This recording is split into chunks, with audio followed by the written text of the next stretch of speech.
No surgeon in that Charleston emergency room could touch the wounded Navy K-9 without risking blood on the floor. Not the trauma team. Not the armed contractors who dragged him in through the storm. Not even the dead handler's own brother. Then, a rookie nurse walked toward the growling dog and whispered a command nobody in that hospital should have known.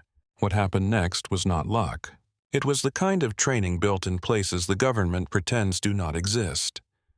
The kind that teaches war dogs how to survive gunfire grief and the death of the only human voice they trust.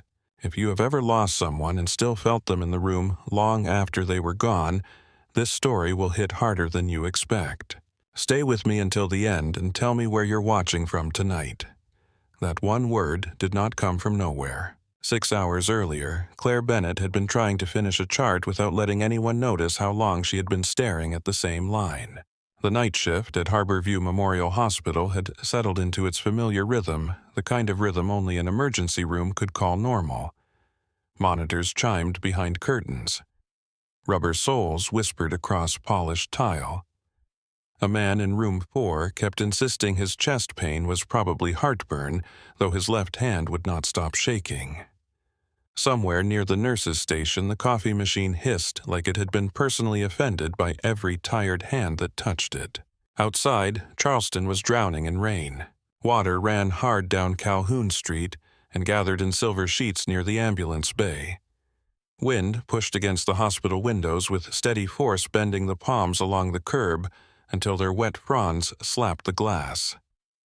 Every set of headlights that passed outside smeared across the pavement like a blade dragged through oil.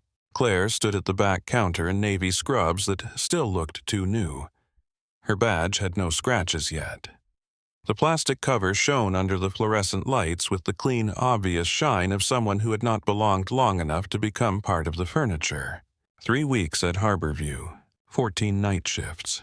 Long enough to learn where the extra trauma shears were hidden when supply forgot to restock. Long enough to know which resident talked too much when he was afraid.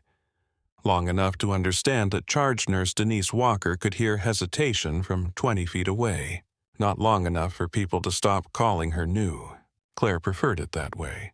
New people were allowed to be quiet. New people were allowed to watch.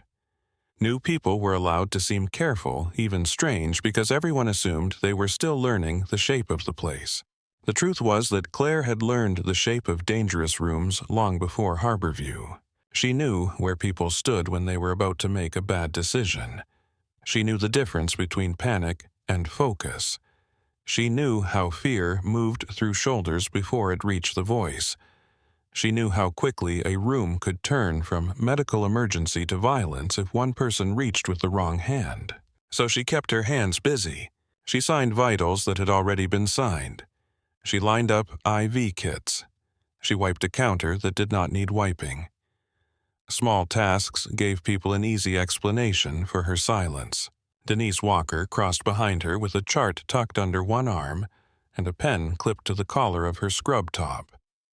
Denise was in her late 40s with cropped brown hair, sharp eyes, and the kind of authority that did not need volume unless someone had already ignored common sense twice. "You missed a medication time in room 7, Denise said. Claire looked down at the chart. She had. "I'll fix it."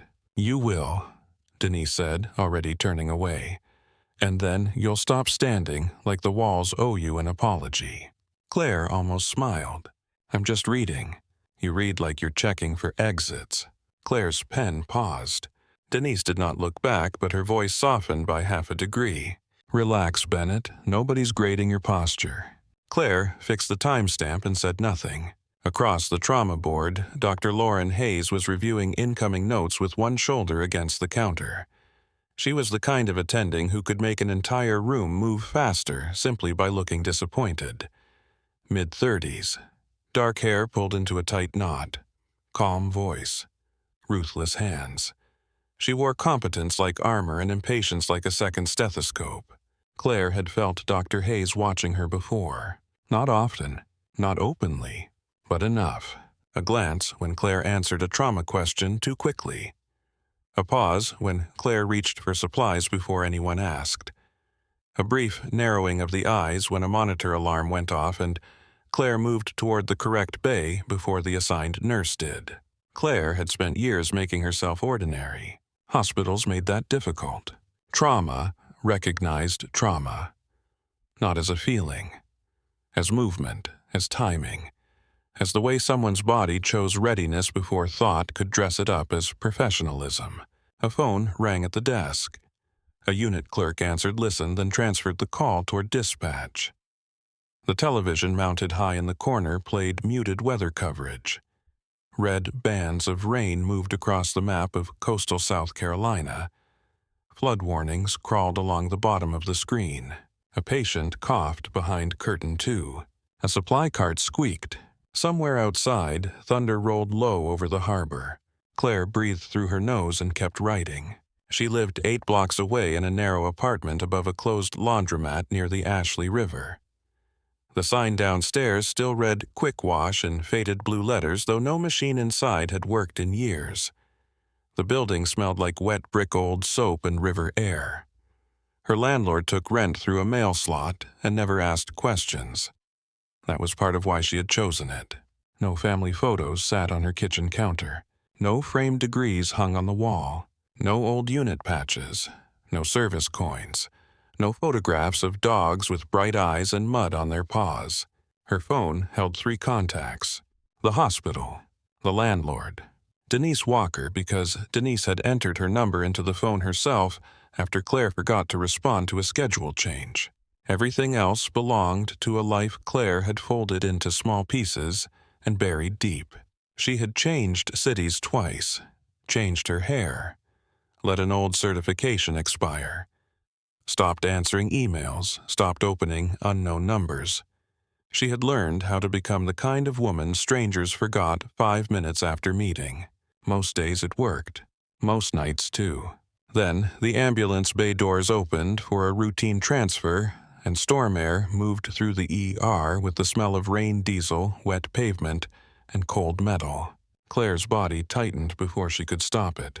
For one breath, the hospital disappeared. She was somewhere else. Not Charleston. Not Harborview. A field tent under white lights. Rotor wash beating dust into blood. Men shouting over machinery. A dog at the end of 2 lines throwing his whole body toward a man who would never stand again. A handler's glove lying palm up in the mud. A voice behind Claire saying, "Can we shorten the recovery sequence?" Another voice answering asset stability matters more than ritual. Her own younger voice flat with anger. It is not ritual. It is recognition. The memory snapped shut. Claire looked down and found her pen had stopped moving. Bennett. Denise stood at the corner of the counter. Claire looked up. "Yes, you froze. I'm fine." That is the official answer of people who are not fine. Claire forced air into her lungs and gave a small nod toward the ambulance bay. Just the storm. Denise held her gaze for a moment. Storms don't usually scare people who look at arterial bleeds like grocery lists. Before Claire could answer, Dr. Hayes called from the trauma board. "Denise, we've got 2 inbound. 1 fall with head injury, 1 possible overdose. 10 minutes out." Denise turned immediately. "Bennett, Prep Bay 2. Monica, get respiratory on standby. Ray, stop pretending that printer is your patient and move." The department shifted. That was what Claire liked about emergency medicine. The work did not care about personal history. It arrived bleeding, gasping, shaking, or unconscious, and it demanded the next correct action. Not confession. Not explanation. Action. She moved to Bay 2 and stocked gloves, flushes, tubing, gauze. Her hands steadied as the tasks became physical. Count, place, check, replace. Keep the sharps visible. Clear the floor. Make paths. Remove surprises. The fall patient arrived first. Elderly man. Scalp laceration. Too much blood for the injury, as scalps always like to perform. His wife followed in a raincoat, trembling and apologizing to everyone for the mess. Claire guided her into a chair. "You didn't cause the bleeding, ma'am." He slipped on the porch. "I told him not to take the trash out. He probably thought he was helping. He always thinks that." The woman's eyes filled. Claire placed a blanket around her shoulders. The gesture was simple, ordinary, safe. For a moment, Claire let herself stay inside it. Then the overdose came in and the ER picked up speed again. By midnight, the storm had worsened. The hospital lights flickered once just enough to make every nurse look up and every doctor pretend they had not. The generator status panel by the hall glowed green. Rain beat harder against the glass. Dr. Hayes finished suturing the scalp laceration and stripped off her gloves. Bennett. Claire looked over. Yes, doctor. You worked trauma before. Some. Where? Travel contracts, clinics, a few busy places. That was not an answer. Claire met her eyes. It was the one I have. For a second, neither woman moved. Then Denise appeared between them with practiced timing. Dr. Room 5 is trying to leave with an IV still in his arm because he believes his cat is texting him. Dr. Hayes stared at Claire one beat longer, then walked away.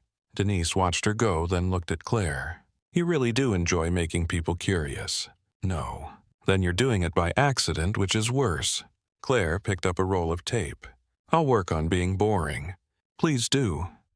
I'm old, and I deserve peace. Claire almost laughed. It surprised her enough that the sound never fully came out.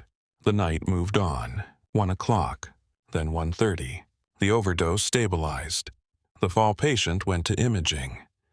A construction worker came in with 2 crushed fingers and a vocabulary that made the residents admire him despite themselves. A teenage girl with asthma cried because she hated the mask. Claire sat beside her long enough to count breaths without making it feel like counting. Outside, sirens faded in and out through the rain. At 2:03 a.m., the security officer at the front entrance stood up. His name was Marcus Bell, a broad man with tired eyes and a habit of reading sports scores when nothing was happening. He had been halfway through a vending machine sandwich when he looked toward the glass doors and stopped chewing. Claire noticed. She always noticed the moment before fear made itself visible. Marcus reached for his radio, then hesitated. The phone at the nurse's station rang again. The unit clerk answered. Her face changed. Not dramatically. Just enough. She covered the receiver and looked toward Denise. Charge dispatch wants trauma attending now. Denise took the call. Dr. Hayes joined her. Claire stood at the supply counter, tape still in her hand. She heard only fragments at first.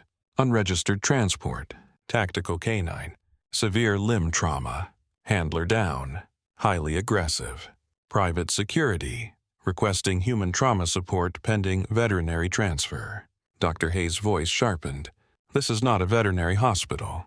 Denise listened to the voice on the phone, then looked toward the ambulance entrance. They're 2 minutes out. Dr. Hayes closed her eyes for half a second, the way physicians do when reality refuses to become reasonable. Fine. Bay 3, we stabilize bleeding, protect staff transfer when possible. Nobody plays hero. Nobody looked at Claire. That should have helped. It did not. Her palm had gone damp around the tape. Handler down. The phrase moved through her like old smoke. Handler down meant more than grief. It meant confusion. It meant interrupted command. It meant a living weapon suddenly surrounded by people who thought compassion was enough and force was faster. Claire placed the tape on the counter carefully. Denise saw the movement. You've handled working dogs. Claire looked at the trauma bay. I've seen some. How many is some? The first black SUV turned hard into the ambulance lane outside. Its tires threw water against the curb. A second vehicle slid in behind it, too close too fast. Claire did not answer. The ER changed before the doors opened. People felt it before they understood it. Nurses moved away from the entrance. Marcus stepped out from behind the security desk, one hand near his radio. Dr. Hayes pulled on gloves. Denise cleared Bay 3 with a sweep of her arm and the kind of voice that made hesitation feel embarrassing. Everyone not assigned out of the lane. No crowding, no fast hands. Move. Claire stayed near the back counter. That was where new nurses belonged when they had not been assigned. Observe. Wait. Do not reveal what you know. The sliding doors opened. Storm wind rushed in, first cold and wet, and smelling of harbor water. Then came the men. 2 of them in dark jackets soaked through at the shoulders. One had a split lip. One held pressure against his own forearm and did not seem to care that he was bleeding. Their faces were not panicked. That was worse. Panic belonged to people who had not expected violence. These men looked like violence had simply followed them home. The stretcher hit the threshold. Its wheels jumped over the metal strip and rattled into the ER, leaving rainwater and blood in a broken line across the tile.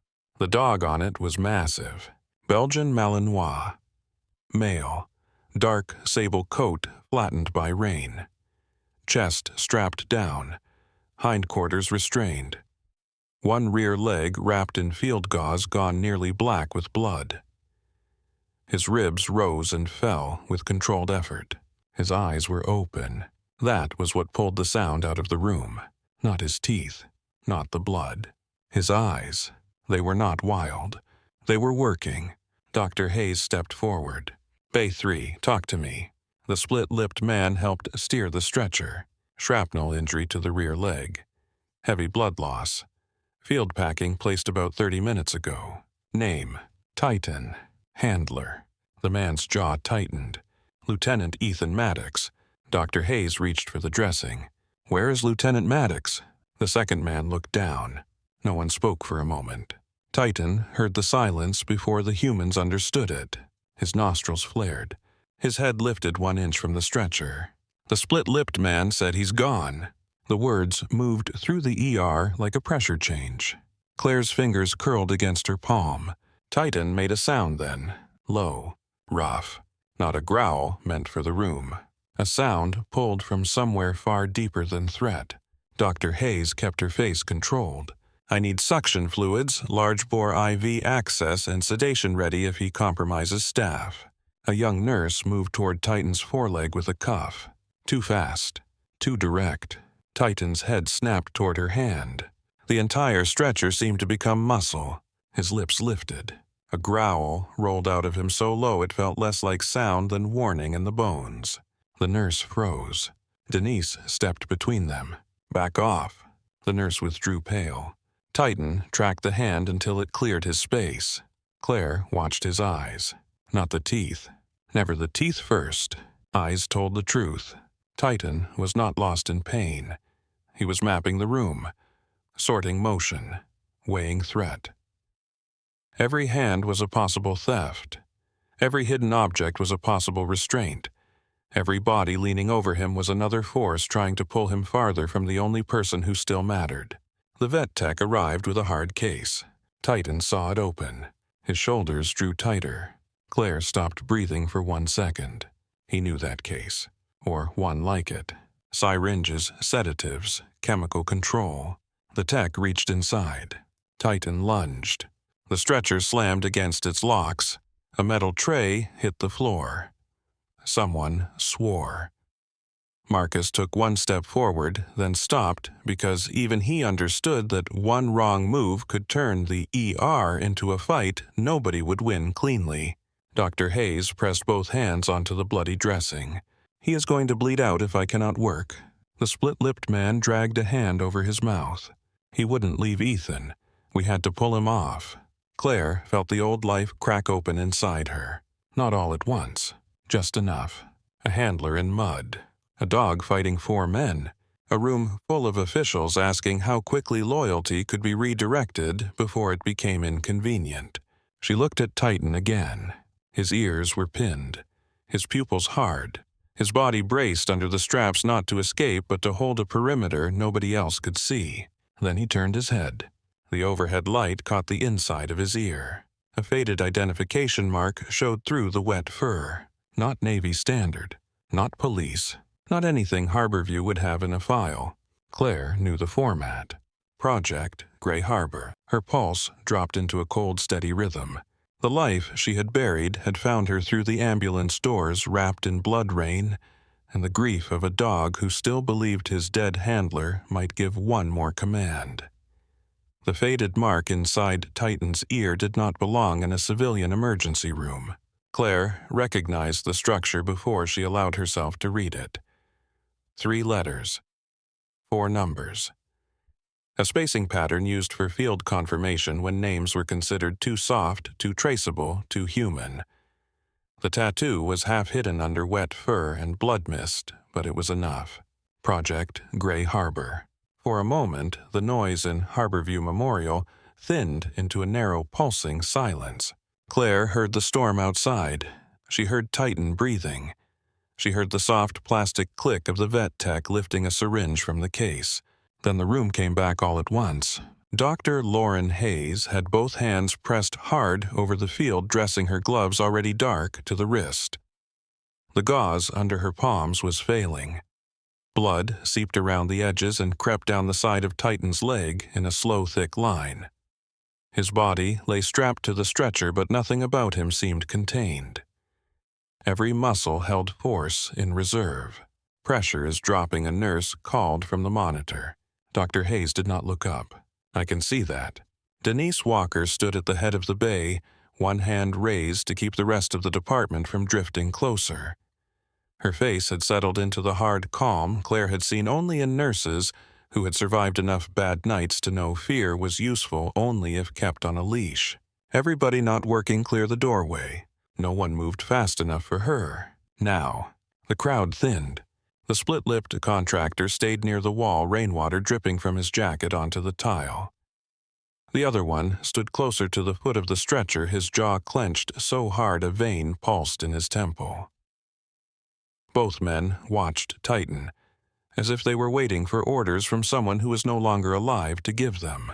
Dr. Hayes peeled one corner of the field wrap back. The wound opened into view. Even the people who had seen blood all night went still. Titan's rear leg had been torn high through the muscle. Not clean, not surgical. Shrapnel had ripped through tissue-burned edges and left blackened flecks embedded around angry red flesh.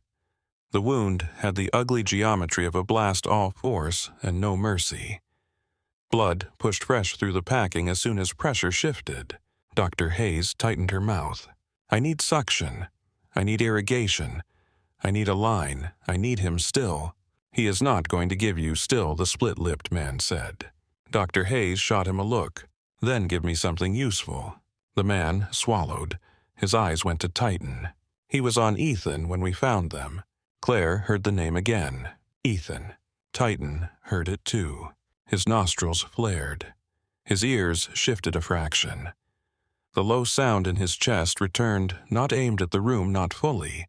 It seemed to rise from a place beneath training, beneath discipline, beneath pain. Dr. Hayes looked at the contractor. Full name, Lieutenant Ethan Maddox. The name landed heavily. A resident near the curtain glanced up. Marcus Bell, the security officer, went still near the doors. Denise's eyes narrowed with recognition. The Maddox family was not famous in the loud way. They did not need headlines. In Charleston, their name lived in military charities, waterfront property records, old Navy circles, political dinners, and whispered conversations that stopped when strangers came close. Ethan Maddox had been the quiet son, the officer, the one whose work took him overseas, then home, then somewhere people stopped asking about. Claire had never met him, but she knew men shaped like him. Men who put their trust in one dog because trust in human command had become too expensive. Dr. Hayes returned her attention to the wound. What happened? The second contractor answered this time. Dockside blast. Private security detail. Lieutenant Maddox and Titan were first through the service lane when it went off. Explosive. Fragmentation device. Low yield, close range. Dr. Hayes looked up sharply. You brought an explosive scene into my ER without warning my security team. It was contained. Denise gave him a look cold enough to stop him. This is not your scene. This is my department. The contractor lowered his eyes first. Claire stayed by the supply counter, but every part of her had moved closer. She could read the room as if someone had drawn lines across the floor. Dr. Hayes needed medical access. Denise needed control.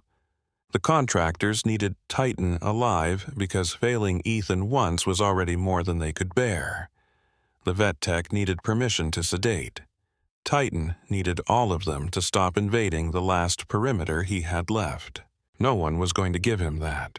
The young nurse who had nearly lost her hand stood pale near the cart. Dr. Hayes pointed without looking. "You, stay back. Monica, take over the line." Monica was older, steadier, and less likely to let pride make her stupid. She approached from Titan's left slower than the first nurse had, but still with the hospital's natural assumption that need created permission.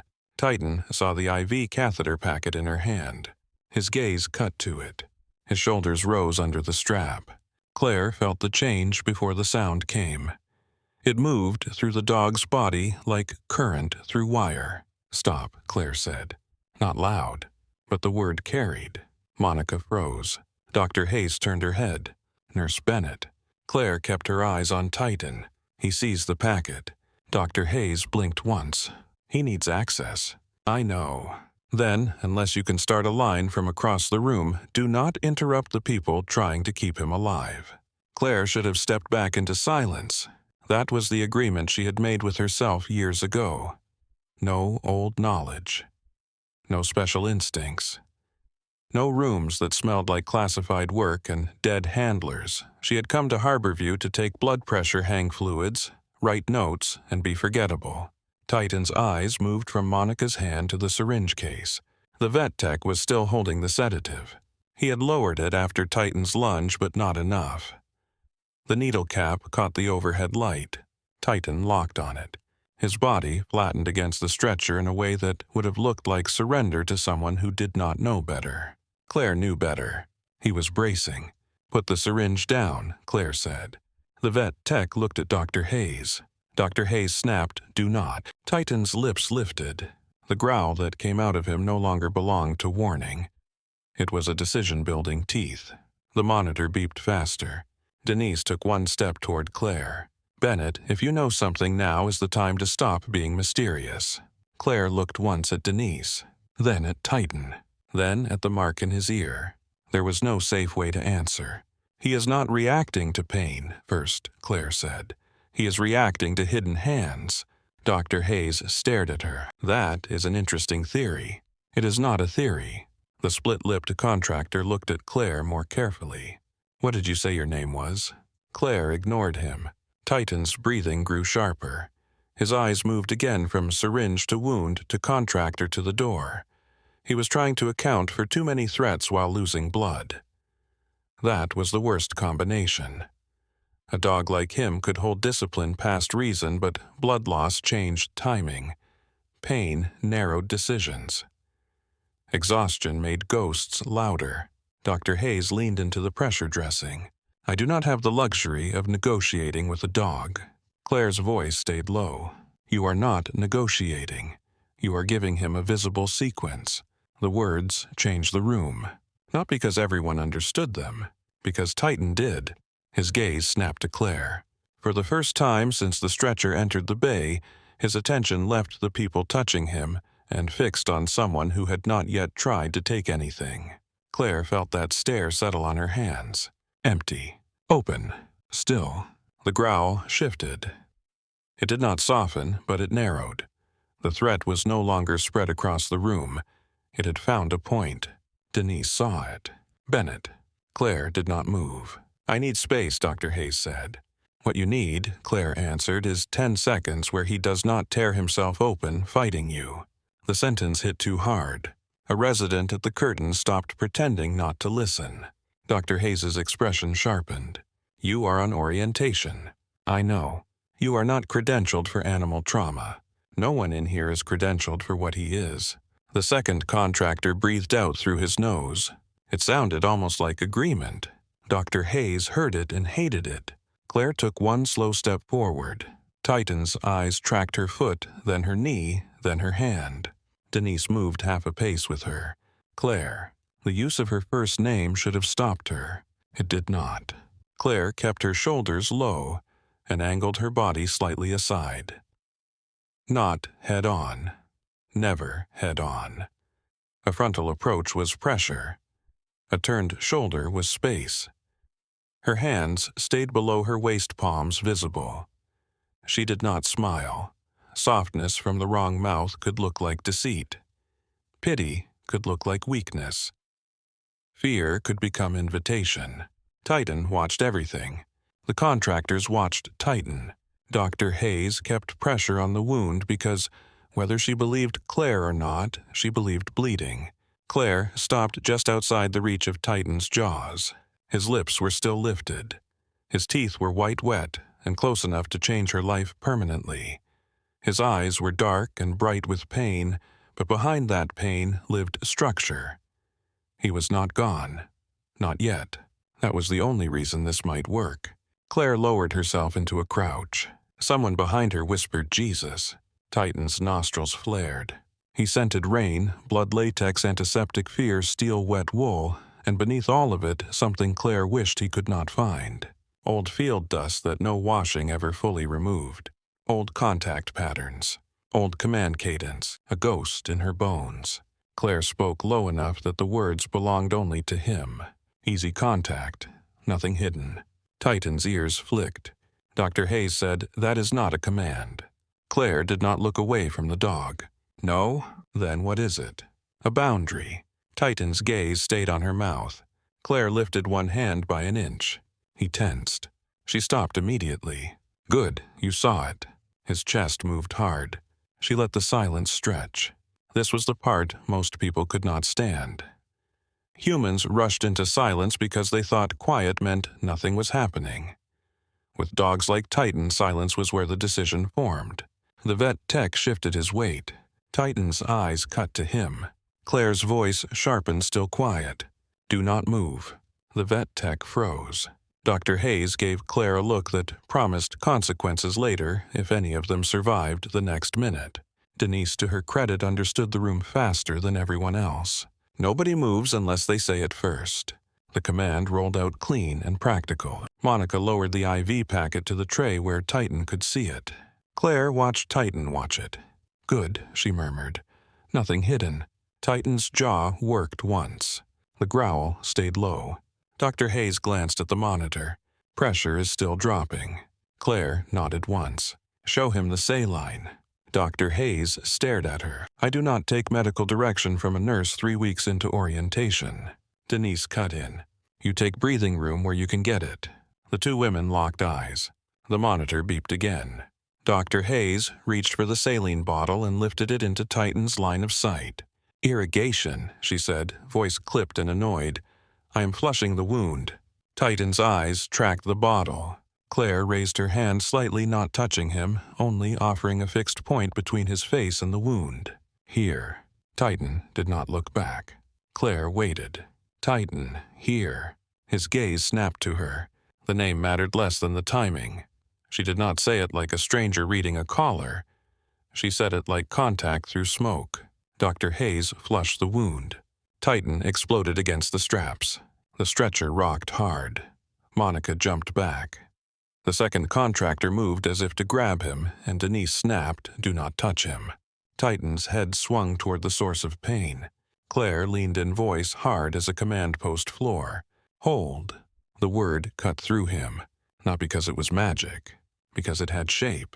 Because somewhere in Titan's training and Ethan Maddox's voice in rain-soaked docks and closed rooms and field drills under stress hold meant, do not break position. Hold meant stay in the line. Hold meant pain was not permission to abandon the task. Titan froze halfway through the motion. His whole body trembled. His teeth stayed visible. But he held. The room went silent. Dr. Hayes's hands paused for less than a second, then her training took over. Again. She flushed more slowly. Blood and saline ran into the suction field. The wound cleared enough to show torn muscle and dark fragments embedded deep. Dr. Hayes leaned closer. Joint may be spared. I cannot confirm without imaging. Artery, Denise asked. No active spray. Heavy venous loss. Muscle damage is ugly. Ugly, but alive. Dr. Hayes breathed through her nose. For now. Claire stayed crouched, one hand raised, eyes on Titan. His breathing was fast, but no longer breaking into violence. He stared at her with a concentration that made the rest of the ER seem far away. Monica moved again with the IV. Claire spoke before Titan could decide for himself. She is coming to your left foreleg. Monica looked at Claire, then at the dog. Left foreleg, she repeated, voice unsteady. Titan's eyes cut to her. Claire said, "Show him your hands." Monica opened both palms, the catheter visible. "Needle," Claire said. Monica swallowed. "Needle." Titan's lips lifted higher. "Hold," Claire said. The dog's paw flexed once against the strap. Monica got close enough to touch. The first attempt failed. Titan tensed just as the catheter entered and the vein rolled. Monica pulled back before the needle tore. "Damn it," she whispered. Dr. Hayes said, "Try again." Claire did not look at Monica. "Slower. Let him track the hand." Monica reset. This time she moved like she understood that permission had to be rebuilt inch by inch. Touching left leg. Titan watched. Needle. His whole body tightened. "Hold," Claire said. The catheter slid in. Dark blood flashed into the chamber. Monica exhaled. "Got it." The line seeded. Fluids opened. The monitor did not recover, not really, but the downward slide slowed. Denise looked at Claire with something new in her face. Not trust. Not yet. Recognition that the impossible had just become procedure. Dr. Hayes packed the wound again and reached for more gauze. "I need imaging." The portable unit waited outside the bay. Its metal plate reflected the trauma lights. Titan saw the edge of it from across the room and stiffened again. Claire caught it. He will read anything sliding under him as blind contact. Dr. Hayes did not argue this time. That mattered. She lifted the plate where Titan could see it. "This is going under the injured leg." Her voice was still flat, still clinical, but the words were right. Titan's eyes tracked the plate. Claire lowered her raised hand by 1 slow inch and placed 2 fingers at the base of Titan's neck. Not petting, not restraining.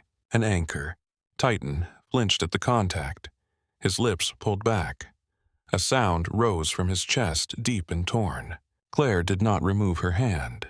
She also did not press harder. "Good, you know where I am." His skin trembled under her fingers. The violent edge did not break. Dr. Hayes slid the plate under the leg 1 inch at a time. No scrape, no surprise, no hand disappearing where Titan could not account for it. The machine powered on with a low hum. Titan locked all over. Claire felt it through 2 fingers, the sudden hardening of muscle and memory. "Hold." His gaze returned to her face. The image captured. A soft beep. Then the gray shape of bone and metal appeared on the screen. Dr. Hayes studied it quickly. Fragments in soft tissue, joint spared. Denise let out a breath. "So the leg stays, if he keeps letting us work." Claire looked at Titan. His eyes had begun to lose the sharp surface of pure fight. Not calm, never calm, but something else had entered. Exhaustion, confusion, the terrible strain of obeying a command that did not come from the dead man he wanted. Then the ambulance doors opened again, not to the storm this time, to authority. A man entered the trauma bay without asking permission. He was in his late 30s, tall, broad-shouldered, and soaked from the rain. His dark suit clung at the edges. One knuckle was split, the blood dried black across the skin. His face held grief so tightly it had hardened into control. The split-lipped contractor straightened. "Mr. Maddox." Claire did not turn fully. Titan did. His entire body changed. The growl that rose from him was different from every sound before it. Sharper, personal. Recognition tangled with pain. Caleb Maddox stepped once closer. Titan twisted against the restraints, not toward Caleb's throat but across the narrow space between Caleb and Claire. A barrier, a living wall. Everyone saw it. Dr. Hayes stopped moving for one dangerous heartbeat. Denise's eyes widened, then narrowed into calculation. Caleb looked at the dog, then at Claire's hand resting at the base of Titan's neck. His voice came low. "Take your hand off him." Claire kept her fingers where they were. "If I do that right now, he will read it as loss." Caleb's gaze lifted to her. He looked like a man who had been holding himself together with wires since the moment the phone rang. Polished enough to command a room. Broken enough to make the air around him feel sharp. That was not a request. Claire looked back at Titan. His chest vibrated under her touch. Then it was a bad order. No one in Harborview moved. Rain hammered against the glass behind them. The monitor kept counting. Titan's blood ran slower now, but it still ran. Caleb Maddox stared at Claire as if he had just discovered a locked door in the middle of his family's grief, and for the first time that night he was not sure whether he wanted it opened. Caleb Maddox did not step back. Men like him rarely did when a room resisted them. He had the posture of someone raised around uniforms, command tables, and closed doors where emotion was allowed only after decisions were made. Rainwater slipped from the ends of his hair and gathered at the line of his jaw.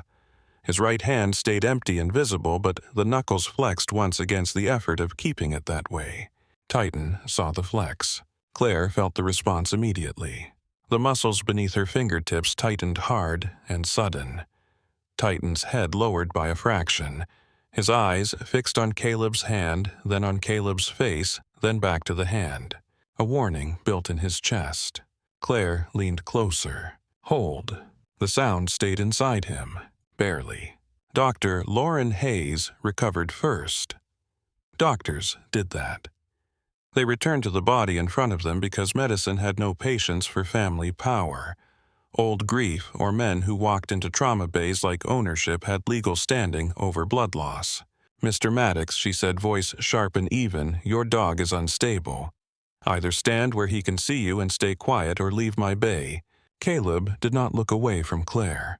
"He was my brother's dog. He is my patient right now." That made his eyes shift to Dr. Hayes. Only for a second. Long enough for Claire to see the grief move under the control. Caleb Maddox had not come in to start a fight. He had come in because something of Ethan was still breathing on that stretcher, and every instinct in him demanded proximity. But Titan did not know that. Titan only knew that Ethan was gone, that pain had hands, that strangers had dragged him from the last place Ethan's scent had been strongest, and that now another Maddox stood in front of him wearing grief like command. Claire spoke without raising her voice. "Do not move toward him like you have a claim." Caleb looked back at her. "I do have a claim." "No," Claire said. "You have a relationship to the man he lost. That is not the same thing." The contractor with the split lip shifted near the wall. Cole Ramsey. Claire had caught the name from a clipped exchange with Denise. His eyes went from Caleb to Titan, then back to Claire. Something in his face suggested he agreed, but would rather swallow glass than say so out loud. Caleb took one slow breath. "Who are you?" Claire kept her attention on Titan. "Claire Bennett." "That is not what I asked." "No," she said, "it is the answer I can give while he is bleeding." Dr. Hayes made a hard sound of approval that was almost not approval. "I need to debride enough to stabilize this wound. I need another flush. I need local pain control if his pressure tolerates it." Claire nodded once. "Show him everything." Dr. Hayes did not argue. That was the first real shift. She lifted the syringe into Titan's line of sight before bringing it near the wound. "Local anesthetic," she said. "Small injection near the injury." Her voice still sounded like she was speaking to a stubborn intern rather than a combat-trained dog, but the shape of the communication was right. Visible object, stated action. No surprise. Titan's gaze cut to the syringe. His lips lifted. Claire's fingers stayed light at the base of his neck. "Hold." He trembled. Dr. Hayes moved slowly. The needle entered near the torn tissue. Titan jerked hard enough to rattle the rail. Claire's hand did not tighten. "Hold." The second syllable came lower, firmer, close to his ear. Titan's head twisted halfway towards the pain, then stopped. His eyes dragged back to Claire's face. His breathing came fast now, each breath rough and wet around the edges, but he stayed inside the command. Dr. Hayes injected. "Good," Claire murmured. It was not praise the way people praised pets. It was confirmation. A marker. Proof that the world had not changed behind his back. Caleb watched her hand. His face had lost some of its hardness. Not enough to soften him. Enough to show that he understood at least partly that Titan was not being soothed. He was being given structure. Denise moved closer to the head of the bed, keeping herself within Titan's sightline. "Everybody says what they are doing before they do it," she said. No reaching across him, no passing behind his head. If you drop something, let it stay dropped until Claire says otherwise. Dr. Hayes glanced up. Claire. Denise did not blink. You want him alive. Dr. Hayes went back to the wound. Fine. Claire, keep him with you. The words landed strangely. Claire Bennett, rookie nurse 3 weeks on night shift, had just been given the center of a trauma bay by an attending who did not trust her, and a charge nurse who trusted only results. Claire felt the old fear rise. Not fear of Titan's teeth, fear of being seen. For years, she had kept herself small by choice. She had worn plain clothes, taken ordinary jobs, answered questions with half-truths, and never entered any room as the person who knew too much. But Titan's blood was warm on the stretcher rail. His breath shook against her wrist. He was alive because the room had slowed down enough to let him understand. There was no disappearing inside that. A nurse approached with a fresh pack of gauze. Claire spoke before Titan could tense fully. Gauze coming from your right. The nurse stopped, then repeated uncertain but obedient. Gauze coming from the right. Titan tracked her hand. Set it on the tray, Claire said. The gauze touched metal softly. Titan watched it land. Dr. Hayes picked it up only after Titan had seen the exchange. Packing the wound. Titan's body went rigid again. Claire gave him the anchor. Hold. Dr. Hayes packed fresh gauze into the torn muscle. Titan's jaws opened slightly. The sound that came from him was not a growl this time. It was lower and more damaged, a sound pain made when discipline refused to let it become a scream. Caleb's face changed. He looked away for the first time. Not from weakness, from recognition. He had likely heard men make that sound. Maybe Ethan had. Maybe Caleb had stood in rooms with wounded soldiers and learned that some noises were too private to witness straight on. Claire did not give herself permission to think about Ethan. Not yet. Ethan was the center Titan still searched for. To imagine him too clearly would risk softening the edges of her own control, and Titan needed control more than pity. Dr. Hayes secured the dressing. Bleeding is slowing, not stopped, slowing. Denise checked the monitor. Pressure. Low, but not falling like before. We taking that as a win. For the next 30 seconds, Dr. Hayes said. The curtain shifted behind Caleb. A man entered without asking. Older than Caleb by 2 decades, maybe more. Gray at the temples. Heavy shoulders. Dark coat damp from the storm. He had a scar cutting through one eyebrow and the kind of stillness that did not belong to hospitals. He took in the room in one sweep and missed nothing. Titan's eyes snapped to him. Claire felt the reaction before anyone else understood the danger. This was not the same as Caleb. Caleb carried Ethan's bloodline. Ethan's grief. Ethan's scent of shared spaces and family proximity. The older man carried something else. Old authority. Old pressure. A command structure Titan's body recognized, even if his mind rejected it. The growl returned. Deep. Immediate. Caleb turned. Victor. So this was Victor Kane. Claire had not seen him in years, but memory did not need a clear picture to know a voice, a posture, a room temperature. Victor had been one of those men who never raised his tone because the people around him had already been trained to hear the order beneath ordinary speech. He looked older now, not weaker, only more certain that the world had failed to become smarter in his absence. His gaze landed on Claire's hand at Titan's neck, then on Titan's eyes, then back to Claire's face. He went still. Who taught you that contact point? The room tightened. Denise looked at him. Who are you? Victor did not answer her. His attention stayed on Claire. And who gave you that command cadence? Claire kept her hand steady. Titan's breathing sharpened under her fingers. He felt the pressure in the room the way all working dogs felt pressure long before humans admitted it. Secrets had weight. Old names had scent. People changed when truth approached. Claire lowered her voice. Hold. Titan stayed with her, but every muscle told her the margin had narrowed. Dr. Hayes did not look up from the dressing. If this is a family reunion, move it outside. Victor's eyes did not leave Claire. No civilian nurse uses that sequence. Denise stepped into his line of sight. "You are standing in my emergency department, and she is keeping that dog from turning it into a crime scene. Start there." Victor finally looked at Denise, only briefly, long enough to dismiss and measure her at the same time. Then he returned to Claire. Gray Harbor. The name hit the air like a dropped instrument. Cole Ramsey looked down. Mason Reed stopped moving. Caleb's eyes narrowed. Dr. Hayes's hands paused over the dressing for half a second, then resumed. Denise stared at Victor. "What did you just say?"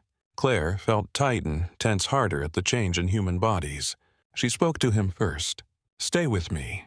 His eyes came back. Victor heard the phrase and his mouth tightened. "So it is you." Claire did not answer. Caleb stepped closer to Victor, though he kept himself where Titan could still see him. "What does that mean?" Victor looked at Caleb.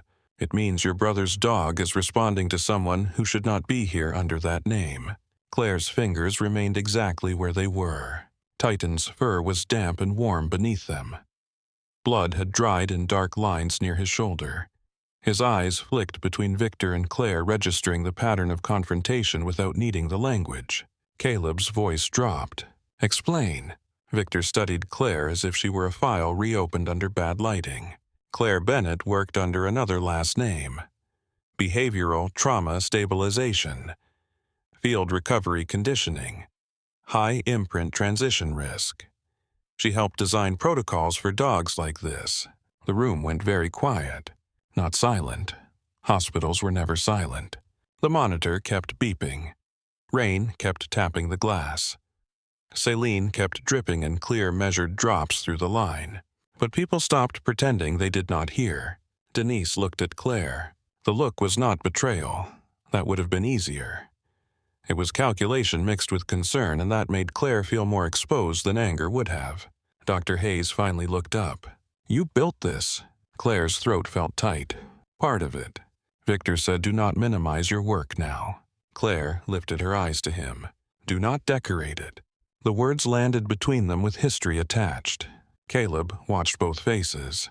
What was Project Gray Harbor? No one answered quickly. That told him enough to make his jaw tighten. Victor folded his hands in front of him. A specialized canine readiness program. Private defense funding. Maritime security application. Stress-resilient handler bonded units. Denise gave a short, humorless laugh. That was a lot of words to avoid saying what it did. Claire looked at Titan. His eyelids had lowered by a fraction. Not sleep, strain. He was spending everything to remain still. It built dogs around one human center, Claire said. Voice sent movement, pressure, reward, correction. Mission sequence. It made the handler the safest thing in the world and the only true permission structure under stress. Caleb looked at Titan. For the first time, he really looked. Not at the blood, not at the teeth, at the way the dog kept searching every voice for something that was gone. Claire continued because the room needed truth more than comfort. When that human center dies, the bond does not vanish because people need the dog moved. The dog still checks for command recovery, breath, motion, scent, hand signal, anything. If you rip him away before he completes recognition, he does not understand rescue. He understands interference. Cole's face tightened. He looked like he had just been struck by something he already knew. "We pulled him off Ethan," he said quietly. Claire did not look at him. "I know." He kept crawling back. "I know. He was bleeding. I know." The third time her voice changed enough that Caleb noticed. Victor noticed too. "Recognition windows are not always practical in the field," Victor said.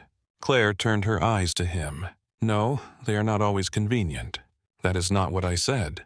It is what you meant when I knew you." Victor's expression cooled. Denise crossed her arms. "Somebody want to explain why the dog understands her better than the people who brought him in?" Victor answered. "Because she helped write the bridge language." Caleb looked at Claire. "What is that?" Claire felt Titan shift under her hand. She softened her pressure by a hair, not enough to soothe, only enough to tell him nothing was being taken. "A permission bridge," she said. Language and contact used to let the dog accept another set of hands, without interpreting it as abandonment of the handler. Dr. Hayes looked at the dog, then at Claire. That is why he let us work. For now. Victor's eyes narrowed. You always loved that phrase. Because it is honest. Caleb stepped closer to the bed, stopping before Titan reacted. Why would Ethan use a dog from a program like that? Victor answered before Claire could. Because Titan was effective. Claire's eyes lifted. There it was. The old word. Effective. Cold enough to preserve function. Clean enough to bury suffering inside a performance metric. Titan's ears flicked toward Victor's voice. The vibration in his chest returned. Claire leaned closer. Hold. He held. Barely. Caleb looked at Victor.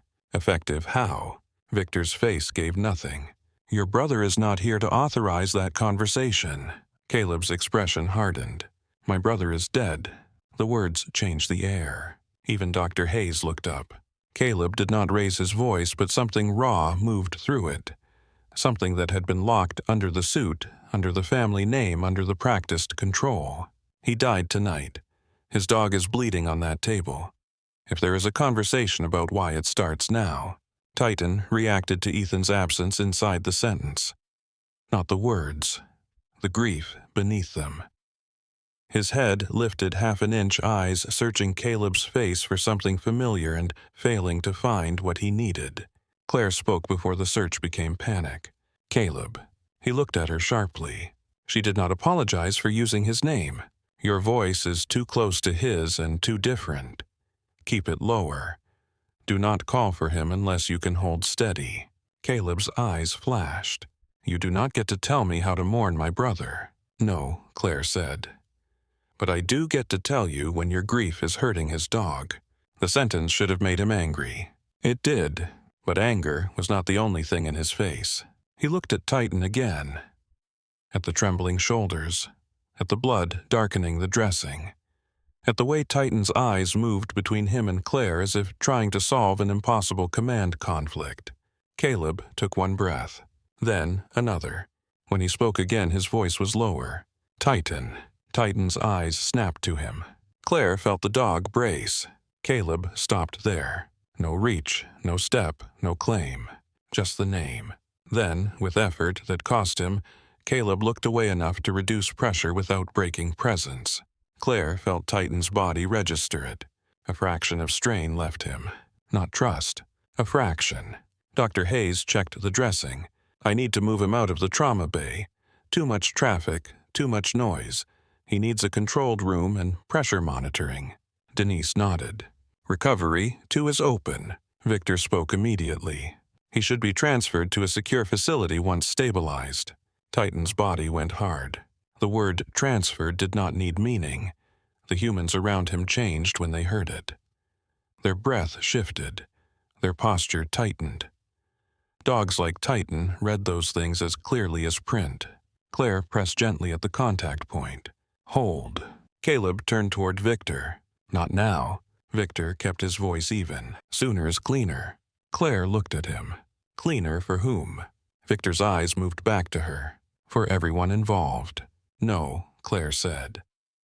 Sooner is easier for the people who want the problem solved before the grief becomes visible. Denise gave Victor a long look. I am starting to dislike every word you choose. Dr. Hayes stripped off one glove and checked the IV line. I do not care where anyone wants him tomorrow. Tonight, he is not leaving this department until I can say he will survive the hallway. Victor's gaze hardened. Doctor, you may not understand the nature of this animal. Dr. Hayes stepped closer to him. I understand blood pressure. I understand shock. I understand pain response. I understand that every time you start talking, my patient gets worse. So, unless your next sentence improves perfusion, save it. Denise almost smiled. Claire did not. Titan's breathing had roughened again. The room was too crowded with authority.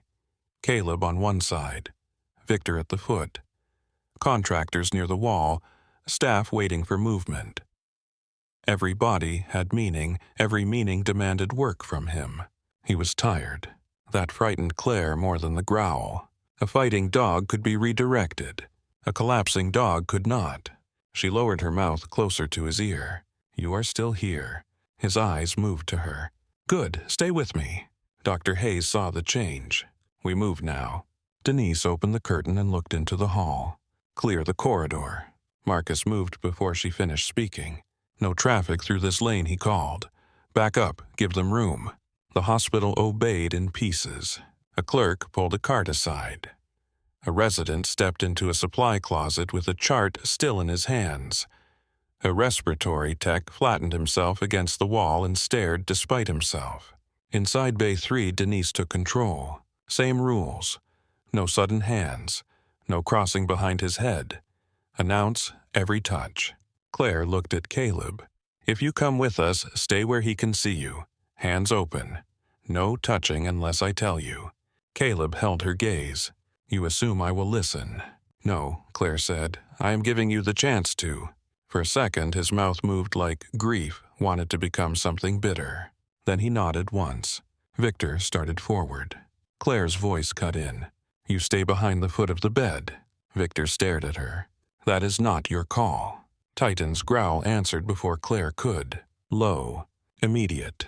Caleb looked at Victor. It is now. The older man's face went still, but he stopped. Dr. Hayes secured the wound, checked the IV, and moved to the left side. Denise took the headrail. Monica stood near the fluids, hands visible and careful now.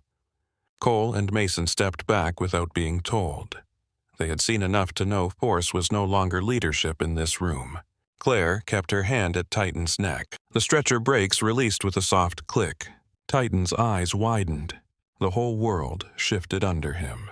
Claire spoke into the first spark of panic. Hold. The wheels began to roll. Titan's body trembled, but he did not fight. They crossed the threshold of Bay 3. The hallway felt too bright and too narrow. Rain tapped windows at the far end. A call bell chimed from somewhere behind them. A patient laughed too loudly in another room and was immediately hushed. Every sound reached Titan like a hand. His ears snapped toward the elevator. Hold, Claire said. His gaze returned. Caleb walked on the far side of the stretcher.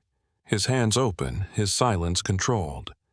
He looked at Titan often, but not long enough to trap him in a stare. Someone had taught Caleb battlefield manners, or grief had made him a fast student. Victor followed at the foot contained, but not softened. The recovery room door stood open ahead. Recovery 2. Dimmer light. Fewer machines. A narrow bed already prepared. Clean linens. Warm blanket folded on a chair. The room smelled of disinfectant cotton and old coffee instead of fresh blood and storm air. Denise backed in first. Slow. The stretcher cleared the doorway. Titan stiffened at the change in acoustics.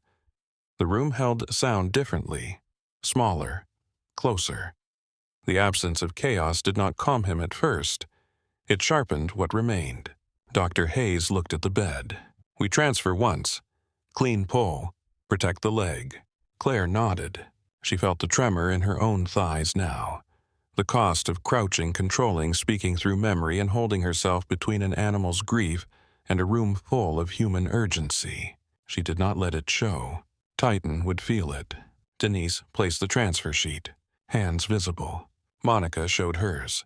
Dr. Hayes showed the line in the dressing. Caleb stayed back. Victor watched from the doorway. Claire leaned close to Titan. We are moving you to the bed. Same room, same hands. I am still here. Titan watched her mouth. On 3, Denise said. No one rushed. 1. Titan's breathing hitched. 2. His paws flexed. 3. They moved him. Pain tore through the structure Claire had built. Titan's body locked. His jaws opened. The raw sound that broke from him filled the small room and turned every face pale. It was not a bark, not a growl. It was the sound of a creature trained never to cry out, discovering a pain too large for silence. Caleb flinched as if struck. Dr. Hayes held the leg. Denise held the shoulder line. Claire kept her hand where it was and put her voice into the center of the pain. Hold. Titan's head swung toward the wound. Claire did not shout. She did not plead. Hold Titan. His eyes found hers. The bed received his weight. The dressing held. No one lost a finger. No one breathed for 3 seconds. Then Dr. Hayes said pressure. Monica checked the monitor. Low but holding. Dr. Hayes looked at the dressing. No bloom. Denise released her grip slowly. Everybody pause. They did. That pause mattered. To people it was only stillness. To Titan it was proof that the move had ended. No new hands.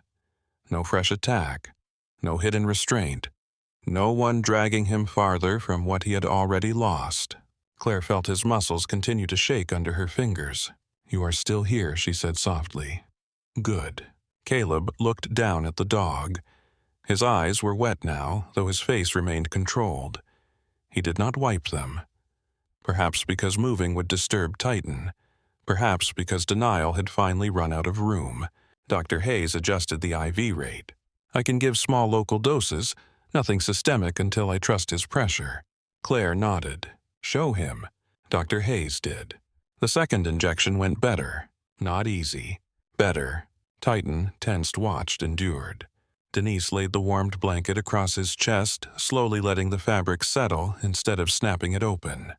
Titan tracked it, then looked back to Claire, as if asking whether this too was allowed. "Yes," Claire murmured. "That stays." His eyelids lowered by a fraction. The room felt the change. Dr. Hayes checked his gums, his line the dressing, then the monitor. "He is stable enough for the moment." Denise gave her a look. "You are actually saying stable." "For the moment," Dr. Hayes said. "Do not make me regret it."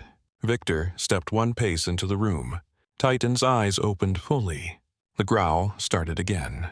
Claire closed her eyes for half a breath, then opened them. "Victor." He stopped at the sound of his name, not because she had authority over him, because for 1 second he remembered she once had enough spine to walk away from him. Claire said, "Not another word about transfer. Not in this room." Victor's mouth tightened. "This does not end with you sitting beside him all night." Claire looked at Titan. "No, it begins with nobody mistaking obedience for trust." Caleb's gaze moved to her. Something in that sentence found him. Victor said, "You always did make recovery sound sacred." Claire looked up. "No, you always made suffering sound operational." The room went still around them.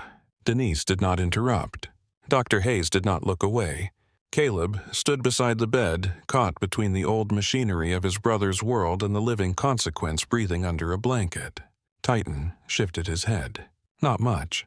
Just enough that his cheek brushed Claire's wrist. The contact was brief, deliberate, and devastating. Claire's breath caught before she could stop it. Caleb saw. Victor saw. Denise saw. No one spoke.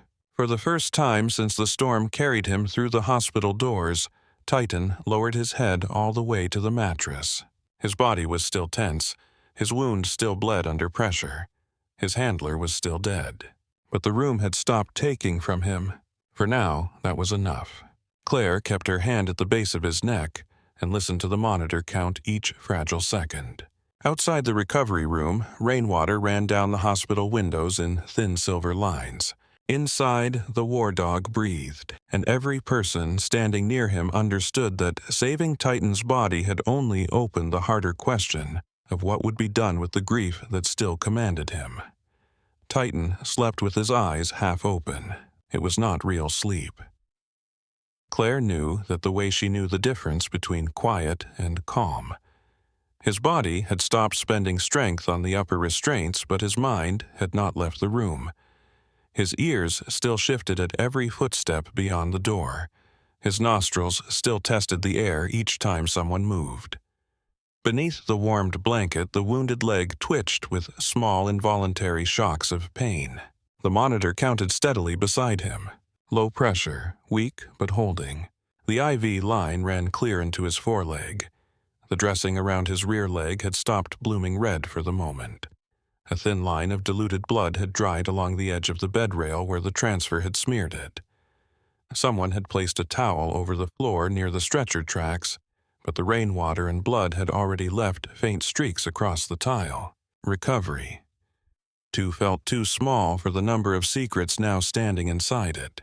Dr. Lauren Hayes finished taping the edge of the dressing and stepped back with the careful fatigue of a surgeon who had not lost yet, but knew victory was still temporary. She stripped off one glove, then the other, and dropped them into the red bin. "I want pressure checks every 10 minutes, she said. "No unnecessary stimulation. No extra staff. Nobody leans over him. Nobody tries to be clever." Denise Walker stood near the door with her arms folded. "That last order is going to be the hard one." Dr. Hayes glanced at Victor Kane. "I was including visitors." Victor did not react. He stood just inside the room, close enough to see Titan, far enough away that Claire had not told him to leave again. Rain had darkened the shoulders of his coat. His gray hair was damp at the edges. He looked at the dog the way some men looked at expensive machinery after a hard landing, interested first in whether it could be made useful again. Caleb Maddox stood on the other side of the bed. He had not touched Titan. He had not tried. One hand rested loosely on the bed rail, fingers open palm visible. His eyes kept returning to Titan's face, then to the injured leg, then to Claire's hand at the base of Titan's neck. Claire felt his gaze, but she did not meet it. The less the room demanded from Titan, the better. Cole Ramsey and Mason Reed had been sent outside the door at Denise's order. They had obeyed, though Cole had looked like leaving the dog felt like walking away from Ethan all over again. Marcus Bell stood in the hall beyond them, keeping the curious staff at a distance with the blunt patience of a man who had decided that whatever was happening in recovery, too, was above his pay grade but still under his protection. Dr. Hayes checked the monitor again. "If his pressure drops, I come back in. If he becomes combative, nobody improvises. Claire calls me." Denise looked at her. "You just put the new nurse in charge of the most dangerous thing in the hospital." Dr. Hayes rubbed the bridge of her nose. "No, I put the only person he is currently listening to in the place where he can hear her." Claire said nothing. The words should have felt like trust. They felt like exposure. Dr. Hayes gathered the used supplies onto a tray. Before she left, she looked at Claire for a moment longer than necessary. "You and I are going to have a conversation." Claire kept her eyes on Titan. "I assumed." "Good." Dr. Hayes left, taking the sharp smell of fresh antiseptic with her. The door eased, partly closed behind her, muffling the corridor noise into a distant hospital murmur. For a few seconds, nobody spoke. Rain tapped against the narrow window high on the far wall. The sound had changed from violent sheets to thin patient lines. Somewhere beyond the hospital, Charleston Harbor moved in the dark, taking the storm into itself. Titan's breathing roughened. Claire lowered her voice. "Hold." The word settled him by a fraction. Caleb watched the response again. This time, there was no anger in his face, only the troubled focus of a man watching a stranger use a key that should have belonged to his dead brother. "How long can you keep doing that?" he asked. Claire did not look up. "As long as he keeps accepting it." That is not an answer. It is the honest one. Victor gave a dry exhale from the doorway. She has always preferred answers that sound principled and avoid logistics. Claire finally lifted her eyes. "And you have always preferred logistics that avoid conscience." Denise's eyebrows rose slightly. Caleb looked between them. "So you do know each other." Victor's mouth tightened. "We worked in the same program." Claire looked back at the Titan. "That is one way to say it." "Project Gray Harbor," Caleb said. The name sounded wrong in the room, too clean for what it carried, too official for the dog trembling under Claire's fingers. Victor adjusted the cuff of his coat. Gray Harbor was a specialized readiness initiative. Denise gave him a flat stare. "I swear if you say initiative one more time, I might bill you for my headache." Victor ignored her. It was created to solve a real operational problem. Standard canine deployment models were failing in high-noise, high-confusion maritime environments. Dogs were losing focus under conflicting signals. Handlers were being injured or killed. Extraction teams were taking unnecessary risk. Claire's hand remained still at Titan's neck, but something inside her went cold. She remembered those meetings. White walls, no windows, coffee in paper cups, men in clean shirts using clean language around dirty truths. Victor continued. Gray Harbor improved handler bonding stress retention and command reliability under extreme conditions. No, Claire said quietly. It intensified dependence. Caleb's eyes moved to her. Victor looked annoyed. It stabilized performance. It narrowed the dog's world until the handler became the only safe center, and that made them effective. Claire looked at him then. There's that word again. Victor held her gaze. Your work helped make them effective. The sentence found its mark. Claire felt it hit somewhere beneath the ribs, in the place she had spent years refusing to touch. Titan shifted under her hand, sensing the change before she could bury it. She softened her voice immediately. Stay with me. Titan's eyes opened wider, then eased back toward her. Caleb saw it. You react, he reacts. Claire nodded once. Yes, because of the command. Because of the room. Because of breathing. Heart rate. Muscle tension. Timing. Dogs like Titan do not wait for people to explain themselves. Denise moved to the monitor, checked the numbers, and stepped back. Pressure is holding. Victor's gaze stayed on Claire. Then we should discuss placement. Titan's ears flicked. Claire felt the warning begin. Caleb turned toward Victor. No.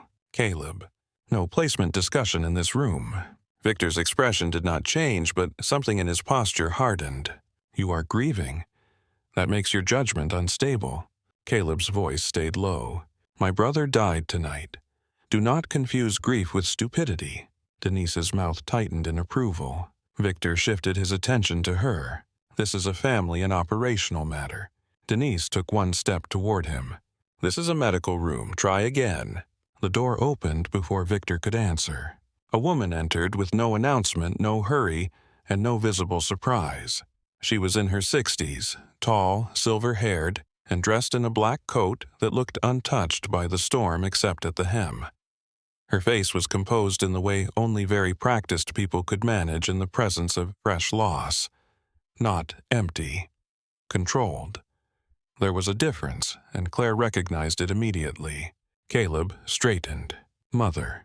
So this was Margaret Maddox. The room adjusted around her. Not dramatically. Not out of fear. Out of habit. Some people carried old authority like scent. Others like light. Margaret Maddox carried it like gravity. She looked first at Titan. Not at Victor. Not at Caleb. Not at the blood. At the dog. Her eyes rested on the wounded leg, the IV, the blanket, the tense line of his jaw, then Claire's fingers at the base of his neck. She took in the whole arrangement in one quiet sweep. Then she looked at Caleb. He is alive. Caleb's throat moved. Yes. Ethan. No one answered. That was answer enough. For the first time, Margaret Maddox's face changed. Only slightly. A small tightening around the mouth. A stillness in the eyes that became too deep to be composure alone. She looked back at Titan. He stayed with him. Cole Ramsey's voice came from just outside the door. Yes, ma'am. Margaret did not look away from Titan. Under fire. Cole swallowed. Yes, ma'am. And he would not leave. No, ma'am. Margaret nodded once, almost to herself. Of course he would not. Titan's nostrils widened. He knew her scent. Claire felt it. Not recognition like Ethan. Nothing that deep. But house air, shared rooms, old wool. The trace of hands that had touched Ethan clothing that had held him spaces where Titan had rested within the range of his handler's breathing. Family proximity carried its own map. Titan did not growl at Margaret. He did not relax either. Margaret noticed. She kept her hands visible and did not come closer. Who is she? She asked. Caleb looked at Claire. Claire Bennett, nurse here. Victor said, formerly attached to Gray Harbor. Margaret's eyes returned to Claire. The name reached her in layers. Not shock, something quieter. Bennett. Claire's chest tightened. That is my name. Margaret studied her. Now. Denise looked at Claire, then at Margaret, then at Victor. Does anybody in this room come with a normal personnel file? No one answered. Margaret stepped closer only half a pace and stopped where Titan could still see her whole body. You worked with the dogs. Claire kept her hand steady. Yes. With Ethan's unit? No. With Titan? No. Then why does he listen to you? Claire looked down at Titan. His eyes were on her, exhausted but awake. Because I am asking in a way he can survive. Margaret absorbed that. Victor gave a faint sound. That is sentimental phrasing. Claire did not look at him. It is also accurate. Margaret turned to Victor. What is your recommendation? The question tightened Caleb's jaw. Victor answered smoothly. Once medically stabilized, Titan should be transferred to a controlled facility. Familiar handlers can be introduced. Reassignment evaluation should begin as early as possible to preserve working viability. Titan's body went hard beneath the blanket. Claire's fingers felt the tremor. His eyes cut toward Victor. The growl rose low and thick. Hold, Claire whispered. Titan held, but the effort cost him. Caleb stepped between Victor and the bed by one measured inch. You hear that? Victor looked irritated. He is responding to tone. He is responding to you talking about moving him like equipment. Victor's gaze sharpened. He is government-linked property managed through private contract channels. Margaret's eyes flicked toward Caleb. Caleb did not look away from Victor. Ethan did not think of him that way. Ethan understood operational reality. Claire lifted her head. Ethan is not here to be used as cover. Victor turned on her. You do not know what Lieutenant Maddox understood. No, Claire said. But I know what Titan understands. Victor's voice stayed controlled. That is not enough. It is enough to keep him alive tonight. Margaret looked at Titan again. He is still waiting for Ethan. The room fell quiet. Claire's throat tightened. Yes. How long does that last? Claire let the question sit. It deserved more than a fast answer.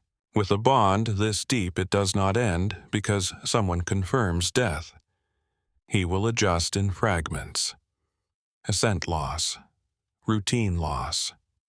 Voice absence. Command absence. Every piece has to be recognized separately. If humans rush it, the dog may comply outwardly and fracture underneath. Denise glanced at Titan. What does fracture look like? Claire's fingers remained light on the contact point. Refusal, shutdown, aggression, compulsive searching, sudden attachment to the wrong person, obedience without recovery. Caleb looked at her. Obedience without recovery. It can look like success if the people watching only care whether he follows orders. Victor's expression cooled. That is an unfair characterization. Claire met his eyes. It is a familiar one. A line formed in Margaret's face. You left Gray Harbor. Yes. Why? The room seemed to close around the question. Claire had answered versions of it in her head for years. In the laundromat apartment, in parking lots, in motel rooms during travel contracts, in the shower when the water ran long enough to drown out the past. None of those answers had ever had Titan breathing under her hand. Because the program kept asking how much grief a dog could carry before it affected performance, Claire said. Not whether it should be made to carry that much in the first place. Victor looked away first, but only to adjust the edge of his coat. That is not how the work was framed. No, that is how it was hidden. Margaret's eyes did not leave Claire. And you helped build it. Claire's jaw tightened. Yes. No excuse followed. Denise's face softened by a degree which was worse than judgment. Caleb looked at Titan. His voice came quieter. Did Ethan know? Victor answered too quickly. Your brother knew the capabilities he required. Caleb turned. That is not what I asked. Margaret spoke before Victor could. Ethan knew enough to choose him. Caleb absorbed that with visible pain. Choose him for what? Margaret did not answer immediately. The monitor beeped. Titan's breathing hitched. Claire lowered her voice. Hold. His eyes settled again. Margaret watched the exchange. When Ethan came back from his second deployment, she said he was different. Not broken in the way people like to say at fundraisers. Different. Quieter. Less willing to stand with his back to a door. He stopped sleeping upstairs. He stopped going to restaurants. Your father said time would help. Caleb's face changed at the mention of their father, but he did not interrupt. Then Titan came, Margaret continued. And Ethan slept on the porch for 3 nights because Titan would not cross the threshold unless Ethan went first. After that, wherever one went, the other followed. Claire looked down. Titan's ears had shifted toward Margaret's voice. The name Ethan had touched him, but the tone did not cut the same way Caleb's had. Margaret spoke like someone placing flowers on a grave without demanding the dead answer back. Caleb's voice was rougher now. He never told me that. Margaret looked at him. You were busy being angry that he came home and still did not come back. The sentence landed with private force. Caleb looked away. Victor used the opening, which is exactly why continuity matters. Titan was not merely companion support. He remained operational. Ethan depended on him in the field. Claire said, "Then do not punish the dog for doing the job too well." Victor's eyes flashed. "No one is punishing him. You want to remove him from the last stable thread he has tonight and begin reassignment before his body has stopped bleeding. I want to prevent fixation from becoming permanent." Claire's laugh was soft and humorless. You cannot prevent grief by outrunning it. Titan stirred again. Too many voices. Too much tension. His head lifted halfway. The wounded leg pulled under the blanket and pain snapped through him. The monitor jumped. His lips lifted, and this time the growl came faster. Dr. Hayes pushed the door open before anyone called her. I heard the monitor change from the hall. She took in the room and stopped. Margaret Maddox by the bed. Victor Kane near the door. Caleb between them. Claire crouched with one hand at Titan's neck. Denise looking ready to physically remove half the people present. Dr. Hayes looked at Claire. What triggered him? Claire did not blink. Humans. Dr. Hayes looked at everyone else. Then reduced the dose. Denise pointed toward the door. You heard the doctor. Victor did not move. Margaret raised 2 fingers slightly. Victor, outside. He looked at her. We need to decide. We need the dog alive, she said. That ended it. Victor's face remained controlled, but he stepped back into the hall. The door opened wide enough for Cole and Mason to move aside, then closed again behind him. The room changed immediately. Titan's growl weakened into breath.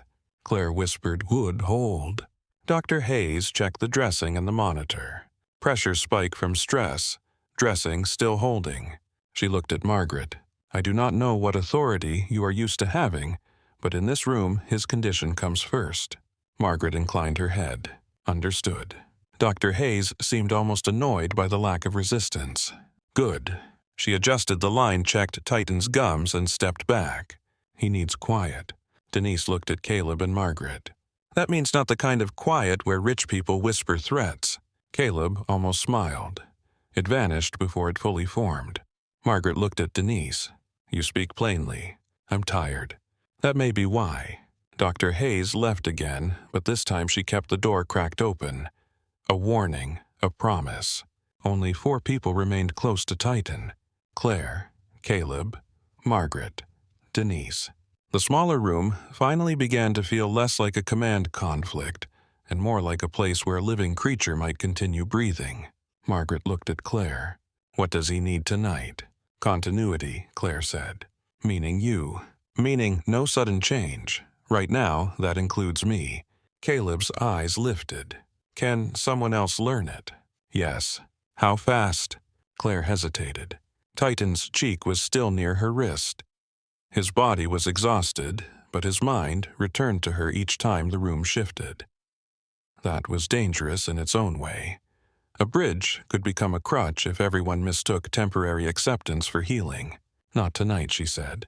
Caleb nodded once like he had expected the answer and hated it anyway. Margaret asked, what about me? Claire studied Titan's breathing before answering. He recognizes you as near Ethan, but not Ethan. That helps if you do not overuse it. Margaret's face tightened again. Near Ethan. Claire heard the grief beneath the repetition. Yes. Margaret took a slow breath. May I speak to him? Claire nodded. Low voice. No command words unless I tell you. Do not say Ethan's name too close to him unless you can keep your body still after. Margaret moved half a step closer, then stopped. Her hands remained open at her sides. Titan. His eyes moved to her. The room held still. Margaret's voice softened, but it did not break. You stayed with him. Titan watched her. She swallowed once. Good boy. The phrase was ordinary. Too ordinary for the room. Yet something in Titan's face changed. Not recognition of command. Recognition of tone. A house voice. A human who had once existed at the edge of the safe circle. His head lowered another inch. Caleb turned away, his jaw tight. Denise looked at the monitor to give him privacy he had not asked for. Claire felt Titan settle under her hand, not enough for safety, but enough for the next breath to come easier. Margaret stepped back before the moment became pressure. She understood more than Victor did. Claire noticed. Caleb did too. For several minutes no one spoke. The hospital continued beyond the door. Carts rolled. Phones rang. Rain tapped. Somewhere a patient cursed softly at a nurse who told him he could not leave yet. Life kept moving in its careless way around rooms where lives had split in half. Caleb finally spoke. What happened at the dock? Denise looked at him. That question needs to happen somewhere else. Caleb kept his eyes on Titan. I'm asking because he was there. Claire felt the shift in Titan's breathing. Caleb heard it too and lowered his voice. I need to know what he is carrying. Cole's voice came from the hall, muffled but clear enough. Sir. Caleb looked toward the door. Denise opened it 2 inches. Cole stood outside, his split lip swollen now, one side of his jacket still dark with rain. Caleb said, Tell me. Cole's eyes moved to Titan. Claire said from the doorway. Low voice, no sudden movement. Cole nodded. He stood with his hands visible like a man entering confession. We were clearing the service lane behind Pier 14. Lieutenant Maddox had Titan on left lead. Mason and I were 15 yards back. Rain was heavier then. Visibility was bad. Titan's ears shifted. Claire whispered, Hold. Cole continued. There was a maintenance truck where it should not have been. Lieutenant called it before anyone else. Titan alerted on the rear axle. Ethan told us to hold position. Caleb's fingers curled once against his palm. Cole's voice roughened. He moved in to confirm. Device triggered before he reached it. Titan took fragmentation along the rear line. Ethan took the main force. Margaret's eyes closed. Caleb did not move. Cole swallowed. When we got to them, Titan was on top of him. Not attacking. Covering. He kept trying to pull Ethan by the sleeve. Then he stopped and put himself between us and the body. Claire saw it as he described it. Rain. Metal. Smoke. Burned rubber. A dog bleeding and still trying to complete the last task he understood. Cole looked at Claire. We tried calling him off. Whose voice? Claire asked. Mine, Mason's, then Caleb over the phone. Caleb looked sharply at Cole. You played me. Cole looked at the floor. We needed him to move. Claire felt Titan's body harden. Of course. A similar voice. Wrong body, wrong scent, wrong proximity. A voice like Ethan, but not Ethan, arriving through a device while hands came for the body. She closed her eyes briefly. That made it worse. Cole's face tightened. I know that now. No, Claire said. You know he reacted badly. You did not know why. Cole looked like the distinction hurt, but he accepted it. Caleb's voice was low. What did he do? Cole answered carefully. He came toward the phone first. Then he went back to Ethan. When Mason moved in, Titan snapped at him. Not a full bite. Warning, we had to restrain him enough to get them separated. Caleb's face went pale in a controlled, dangerous way. You separated him from Ethan while using my voice. Cole did not defend himself. Yes, sir. The silence after that was heavy enough to change the room's temperature. Titan's eyes moved toward Caleb. Claire felt the dog reading him, reading anger, shame, blame, grief, all the human weather that had nothing to do with survival and everything to do with why survival hurt. Hold, she murmured. Caleb heard the word and took one breath before speaking again. Did Ethan say anything? Cole's eyes shone now, though his face remained hard. Yes, sir. Margaret's hand rose toward her mouth, then stopped before it reached. Cole looked at Titan. He told Titan to hold. Titan's body went utterly still. The word in Cole's voice did not command him. It struck memory. Claire felt the tremor under her fingers. Cole's voice broke despite his effort. Then he told us to get the dog out. Caleb closed his eyes. Margaret turned away. Denise looked down at the floor. Titan made a sound so quiet that at first Claire thought she had imagined it. A low, torn exhale. Not threat, not pain. Something closer to searching. Claire leaned closer. "You heard him," she whispered. "You held." Titan's eyes opened and fixed on her. "You held." The tremor eased by one fragile degree. Cole stood in the doorway, ruined by what he had brought back into the room. Caleb opened his eyes. "Thank you." The words seemed to cost him. Cole nodded once and stepped back. Denise closed the door gently. Nobody spoke for a long time. The last command now had shape. Hold. Not simply a bridge Claire had found in old protocol. Ethan's final word. The thing Titan had been doing since the dock. Through blast shock. Through blood loss. Through separation. Through the ER doors. Through every hand that tried to save him without understanding what he believed he was still obeying. Caleb looked at Claire. When you said it, he thought it came from Ethan. Claire shook her head. No, he knew it did not. Then why did he listen? Claire looked at Titan. Because the command was already inside him. I did not replace Ethan. I gave Titan a place to put the command where it did not have to become violence. Caleb absorbed that slowly. Margaret's voice was very quiet. Can he be told Ethan is gone? Claire's throat tightened. He already knows in pieces. That is not the same as understanding. Number. How does he finish it? Claire did not answer at once. There were procedures. Old ones. Some she had written. Some she had argued against. Some she had modified after watching strong dogs break in ways that never made it into reports. Scent confirmation. Object transition. Final voice exposure if available. Controlled proximity to personal effects. No forced reassignment during the acute grief window. Human continuity without possession. Rest before expectation. But Titan was not a protocol.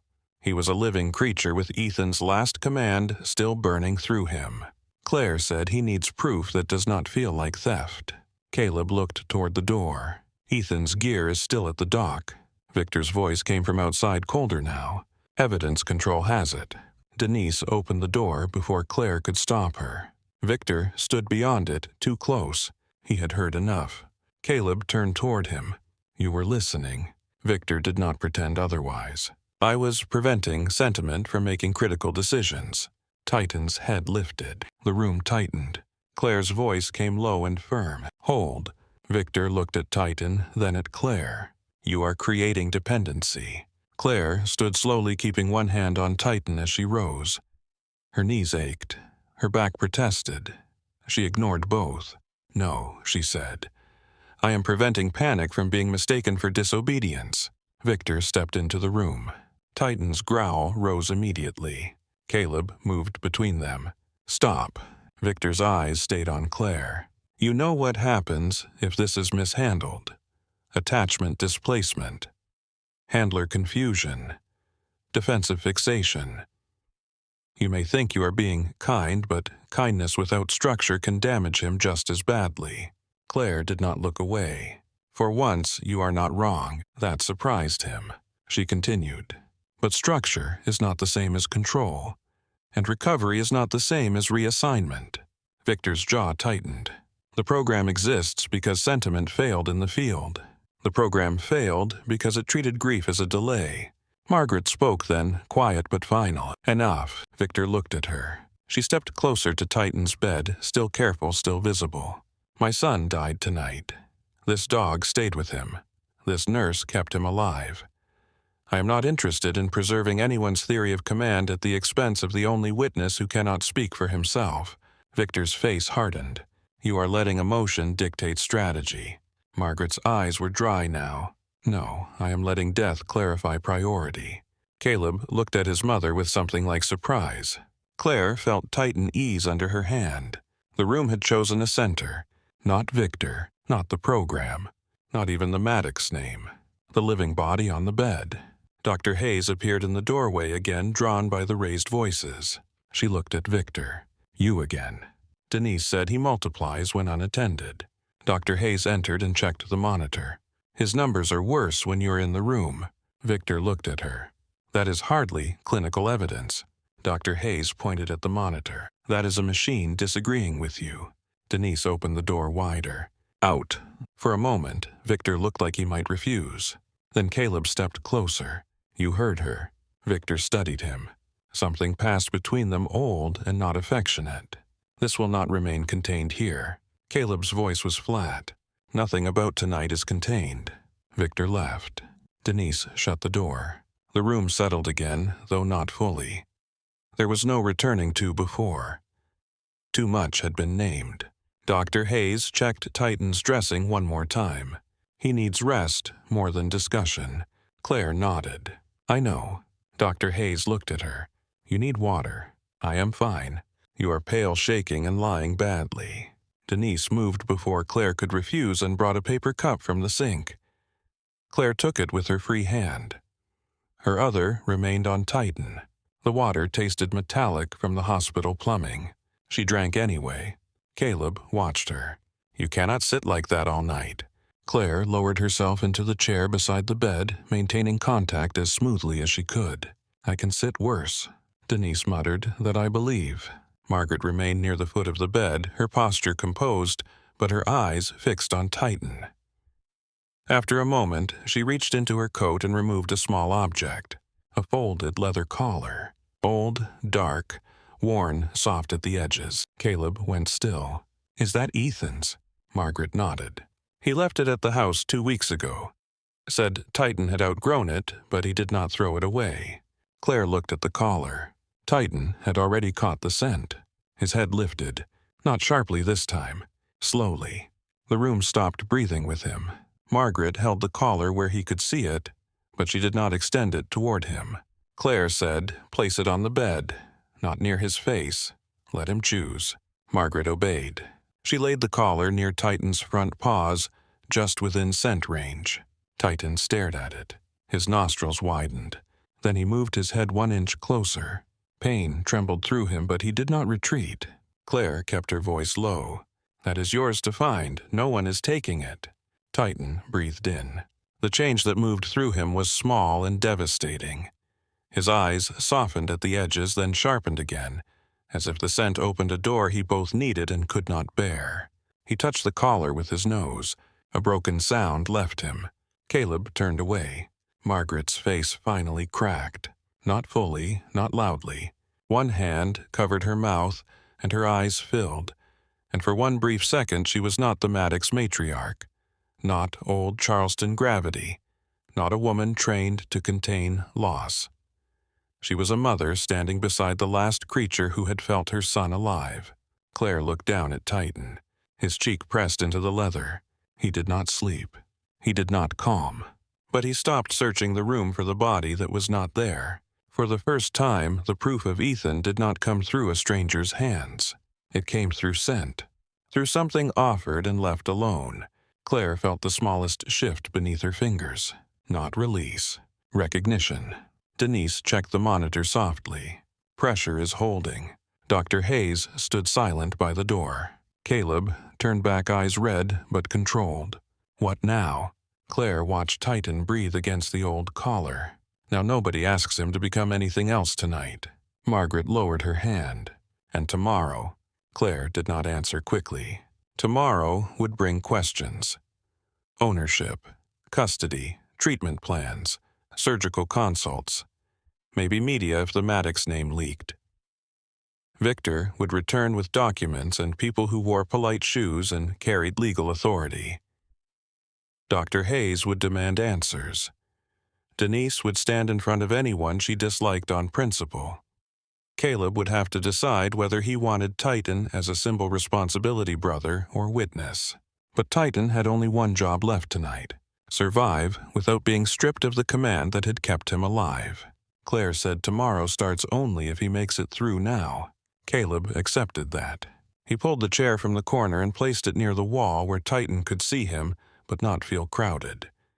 He sat slowly, hands open on his knees. Margaret remained standing a moment longer, then moved to the other side of the room. Denise dimmed the overhead light by one level.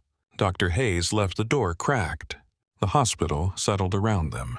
Titan lay under the warmed, blanket-injured leg bandaged Ethan's old collar near his muzzle, Claire's fingers at the base of his neck. Every few minutes his breath caught. Every time Claire gave him the word, hold. And each time he did, not because the pain was gone, not because grief had released him, because somewhere between the dead handler's final command and the living nurse's steady voice, Titan had found enough room to keep breathing. The first hour after Titan found the old collar passed without mercy. There was no dramatic improvement. No clean turn toward safety. The monitor did not suddenly climb into numbers that made everyone relax. The bleeding did not become history simply because the room had grown quieter. Pain still traveled through Titan in waves, tightening his shoulders, curling his paws, lifting his lips before Claire could speak him back into the narrow space between instinct and endurance. But he stayed. That was the word no one said too loudly. Stayed. He stayed with the IV in his foreleg. He stayed under the blanket. He stayed when Dr. Hayes returned to check the dressing and lifted the edge with careful fingers. He stayed when Denise adjusted the cuff around his leg to get another pressure reading. He stayed when a distant crash from the main ER snapped his ears upright and turned the air in the room sharp again. Each time Claire gave him the command, hold, and each time Titan came back. Not easily, not peacefully, but back. By 3:41 a.m., the storm outside had weakened into a steady coastal rain. Charleston no longer sounded like it was being torn open. It sounded tired. Water slid down the narrow window of recovery, two in thin lines catching the hospital light before disappearing into the dark. Claire sat beside Titan, with one hand still at the base of his neck. Her shoulder ached. Her knees had gone stiff. A deep tremor had settled into the muscles of her back from holding the same controlled posture too long. She had moved only when Titan could track it. She had taken water only when Denise placed the cup within reach. She had not checked her phone. She had not looked at the clock unless the monitor forced her to. Titan's cheek rested against Ethan Maddox's old collar. His eyes were closed now, mostly. The lids would lift whenever Caleb shifted in the chair near the wall. They would lift when Margaret Maddox breathed too sharply. They would lift when footsteps paused outside the cracked door. But then Claire would say the word, and the room would settle again. Dr. Hayes entered with fresh gloves and the expression of a woman who had already decided she was annoyed at needing to care. Dressing check. Claire lowered her voice to Titan. Dr. Hayes is coming to the leg. Same hands. Dr. Hayes paused at that, only briefly. Then she repeated coming to the leg. Titan's eyes opened. He watched her. No growl. Dr. Hayes lifted both hands into his line of sight, palms forward, then reached slowly toward the bandage. Her movements had changed since Bay 3. Not softer exactly. More precise. Less entitled. She had learned that speed was not the same as control. Claire felt Titan tense when the edge of the gauze lifted. Hold. Dr. Hayes peeled back enough to see the underside. No fresh bloom. No sudden dark spill. She checked the packing, the swelling, the line of seepage along the lower wrap. Bleeding is controlled. Denise, standing near the monitor, let out a quiet breath. You saying that officially? I'm saying it quietly, so the universe does not get ideas. Claire almost smiled. The expression faded before it formed. Dr. Hayes glanced at her. You still with us, Bennett? Yes. You look like you're about to fold in half. I am sitting. That is not the same thing as resting. Claire kept her eyes on Titan. He will notice if I move too much. Dr. Hayes looked at Titan, then at Claire's hand. He has noticed everything else. Caleb stood from his chair. Titan's eyes opened fully. Caleb stopped at once. Claire did not have to speak. That was progress of a kind. Caleb lowered himself back down slowly, hands open. "Sorry," he said. Not to the room. To Titan. The dog watched him for several seconds, then lowered his head again to the collar. Margaret sat near the far wall, her posture still composed, though grief had hollowed the space around her eyes. Sometime during the last hour, Denise had brought her a blanket. Margaret had accepted it without comment and folded it across her lap like something ceremonial. Victor Kane had not returned. Not yet.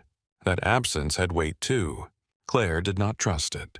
Men like Victor rarely left a room because they had been defeated. They left because they had found a better angle. Dr. Hayes finished the dressing check and secured the wrap. "He is stable enough to remain here until surgical consult. I want imaging reviewed again. There may be small fragments we leave in place if removal causes more damage. He is lucky the joint was spared."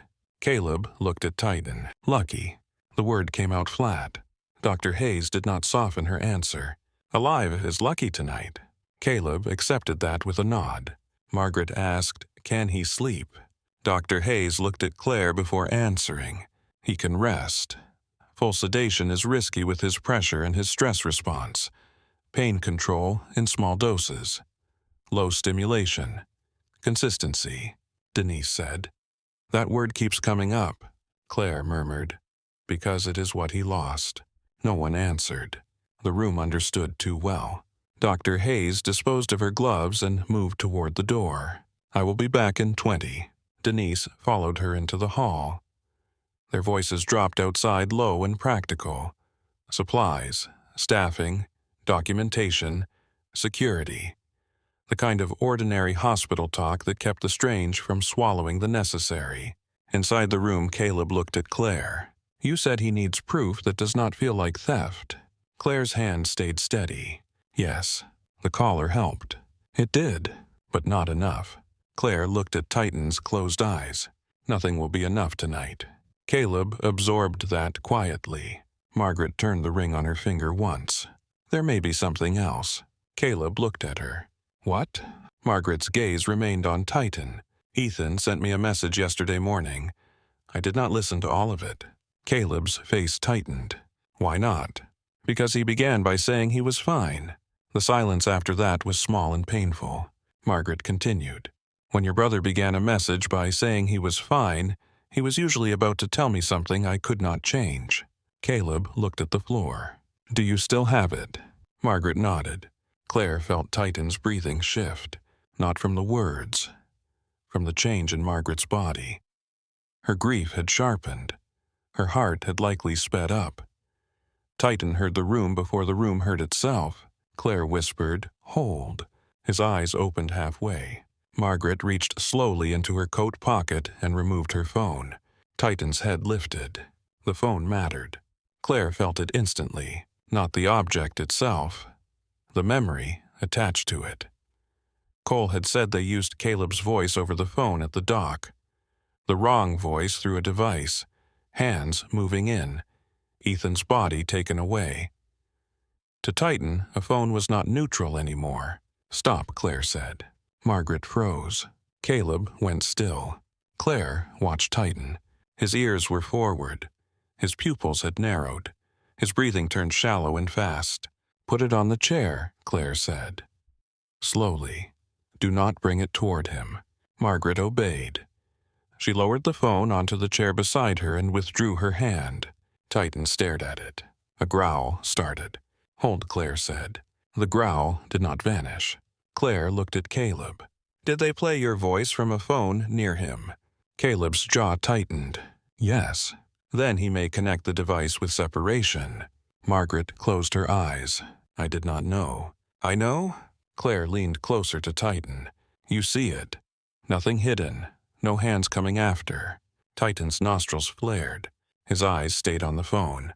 Caleb stood slowly this time, making sure Titan could track him. He did not approach the bed. He moved toward Margaret's chair, picked up the phone, and held it where Titan could see it from a distance. Titan's body tightened. Claire's voice firmed. "Hold." Caleb stopped. "Do I put it down?" "Not yet." Titan watched the phone in Caleb's hand. Claire watched Titan. Turn the screen away. Keep it low. Caleb did. Titan's growl weakened into breath. Margaret's voice was soft. Should we not do this? Claire looked at Titan's face, at the old collar near his muzzle, at the tension running through him like wire. She wanted to say no. No more tonight. No more grief. No more tests dressed as mercy. But the message was not a test if handled correctly. Ethan's voice was not a replacement. It could be a recognition point. A final piece of the command Titan had been carrying since the blast. It could also break him open. Claire chose her words carefully. Not if anyone needs it for themselves. Caleb looked at her. What does that mean? If you play his voice because you need to hear him, Titan will carry your grief too. If you play it to help Titan understand, then everyone in this room has to stay still, no matter what it does to you. Margaret's mouth trembled once, then it stilled. Caleb looked at the phone in his hand as if it weighed more than metal and glass. I can do that. Claire did not answer immediately. Titan's eyes remained fixed on the device. No speaker near his face, she said. Low volume first. If he escalates, stop. If he searches, do not reach. If he vocalizes, nobody reacts like he is breaking. Caleb nodded. Margaret folded both hands in her lap. Claire looked toward the door. Denise. The door opened almost immediately. Denise had been just outside. Of course she had. I heard. Get Dr. Hayes. Denise looked at the phone, then at Titan. You sure? No. Denise accepted the honesty and left. Dr. Hayes returned within seconds with the expression of someone prepared to object before understanding why. Claire explained in a few quiet sentences. The phone, the recording, the risk, the possible value. Dr. Hayes listened. Then she looked at Titan. If his pressure spikes too high or drops, we stop. Claire nodded. If he tries to rise, we stop. Yes. If the humans fall apart, I remove the humans. Denise said from the doorway. That one is mine. Margaret looked at her. You may. Denise's expression softened for a brief second. Then she resumed guard. Caleb held the phone low, screen turned away from Titan. Claire kept her hand at the contact point. Titan's eyes were open now, fully open. Every part of him had returned to the edge. Claire spoke low. You will hear it. Nothing is taking you away. Caleb looked at her. Claire nodded once. He played the recording. At first there was only static. Rain, wind, a faint metallic clatter. Titan's body locked. His injured leg twitched and pain flashed through him so hard his lips lifted. Hold, Claire said. The static continued. Then Ethan Maddox's voice entered the room. Tired, close, alive. Titan. The dog stopped breathing. So did Caleb. Margaret's hands tightened in her lap, but she did not move. Ethan's recorded voice crackled softly. Hold. Titan lifted his head, not in threat, in search. His eyes moved past Claire, past Caleb, past the phone, past the walls of recovery too, toward a place that no one living could enter with him. A sound rose from his chest. Small. Broken. Claire's eyes burned, but her voice stayed steady. You hear him. Titan's body trembled harder. The phone hissed with rain. Ethan spoke again, and this time there was strain beneath the words. Good boy. Caleb turned his face away, but his hands stayed still. Margaret's eyes spilled over silently. Denise looked at the monitor because someone had to. Dr. Hayes stood with one hand near the IV line watching numbers and dog at once. The recording continued. A breath. A cough. Then Ethan's voice lower now. Stand down.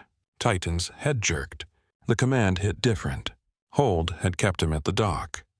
Hold had kept him through blood and hands and fluorescent light. Stand down asked for something else. It asked him to stop guarding a man who could not rise. It asked him to release the perimeter. It asked him to survive after the mission ended.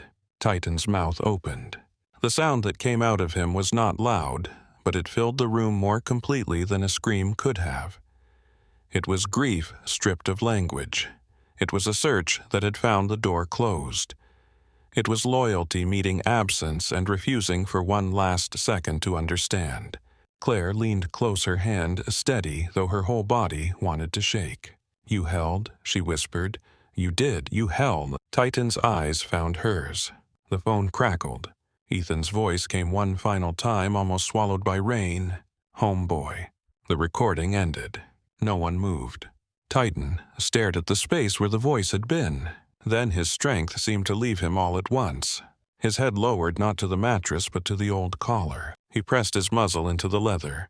His body shook once, twice. Then the hard line through his shoulders softened. Not completely, never completely, but enough. The monitor kept counting. Denise breathed out. Dr. Hayes looked at the numbers, then at Titan. Pressure holding.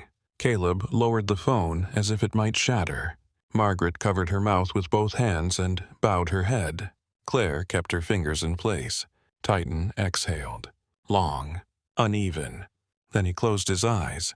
This time they stayed closed. The room remained still for nearly a minute. No one wanted to be the first person to make the world ordinary again. Finally, Dr. Hayes spoke in a voice stripped of its earlier edge. "He is resting." Denise wiped one hand across her cheek and turned it into an adjustment of her glasses, though she was not wearing any. Caleb looked at Claire. His voice was rough. He understood. Claire watched Titan breathe against Ethan's collar, in the way he can tonight. Margaret lowered her hands. "Is that enough?"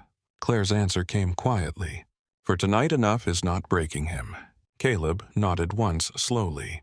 The door opened. Victor Kane stood there. No one had heard him approach. His eyes moved from the phone in Caleb's hand to Titan's lowered head, then to Claire. For once, he did not speak immediately. Denise turned. "Number." Victor ignored her, but he did not enter farther. "I heard the recording." Caleb stood. The grief had changed him. Not weakened him. Clarified him. His shoulders were still heavy, his face still drawn, but the old uncertainty had burned away. "Then you heard Ethan give the command." Victor looked at him. "A recording does not settle disposition." "No," Caleb said, "I settle it." Margaret lifted her head. Victor's eyes narrowed. "The contracts are not that simple." Caleb stepped closer to the door, careful not to disturb Titan. "My brother died tonight. Titan is wounded. Any paper that treats him as transferable inventory can wait until the sun comes up." Victor said that delay may cost operational viability. Claire looked at Titan, sleeping against the collar. There it is again. Victor's gaze shifted to her. "You think resting beside an old collar is recovery?" "No," Claire said. "I think it is the first thing tonight that was not taken from him." Victor looked as if he wanted to answer. Margaret did it first. "Gray Harbor will not touch him tonight." Victor turned to her. "Margaret." "No." Her voice did not rise. It did not need to. "You will not send men into this hospital with documents. You will not request emergency transfer. You will not speak to him as property in the same room where my son's last command finally let him sleep." Victor's face hardened. "You are making a legal statement under distress. I am making a family statement under grief," Margaret said. "You, of all people, should understand which one is harder to undo." The silence between them was long. Then Victor looked at Caleb. "And you agree?" Caleb did not hesitate. "Yes." Victor's eyes moved to Claire. "You know this does not end here." Claire was tired down to the bone, but her voice held. It never did. For a moment, the old program stood in the doorway, wearing Victor Kane's face, and the life Claire had buried sat exposed in the hospital light. Then Dr. Hayes stepped between them. "Unless you are bleeding, crashing, or carrying supplies I asked for, you are leaving my recovery room." Denise opened the door wider. "Best sentence I have heard all night." Victor looked at Titan one last time. Something passed across his face too quick to name. Regret, perhaps. Or only the irritation of a man watching a system resist him. Then he turned and left. Denise closed the door with gentle finality. After that, the room did not celebrate. No one mistook survival for victory. Titan would need surgery. Days of monitoring. Pain management. Controlled exposure. Scent work. A plan no one in the hospital had fully made yet. Caleb would have to face the doc, the evidence, the phone call, the fact that his voice had been used in a moment. Titan would not forget.